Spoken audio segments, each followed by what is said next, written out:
As one of the Title VI complainants, I just want to vocalize that this is not conciliation. The issue that happened last year was about discrimination and the potential lawsuit that happened because of that discrimination against working class artists, against the will of the council, the people, and several BIPOC and allied commissioners and the director.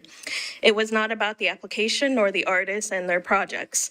My thoughts on this agreement were recorded at the MHRC meeting last week alongside 3 of the complainants, so I'm not going to take up too much time on that. But I will say one of the failures of this agreement is to protect Thrive and our tax dollars. Truly progressive cities like Charleston, Durham, Atlanta, Miami, Houston, Portland, Chicago, and more fund their artists directly. They even fund festivals and cultural events. Why? Because direct funding to artists benefits the economy and the community. I spoke to a Thrive recipient who, with her $10,000, paid out 28 local artists for multiple free events in North and East Nashville. When there's an investment locally, that money stays local and builds Nashville. Local artists collaborate and reinforce an ecosystem and culture of belonging and inclusion that multi-million-dollar institutions simply cannot.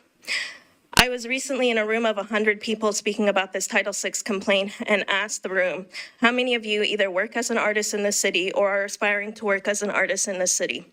Dozens of hands went into the air. I asked how many had applied for Metro Arts funding. All the hands went down. What we're asking from this commission is not rocket science. It's troubling to me how often finance and legal are cited at meetings and no mention of community. I ask you, is this commission beholden to bureaucrats? Do bureaucrats dictate the limits of what we can see in Nashville? Is Nashville an oligarchy? I ask that y'all center Nashvillians. We've waited for decades. Do not disappoint. Do not let legal and finance steer you into another lost time.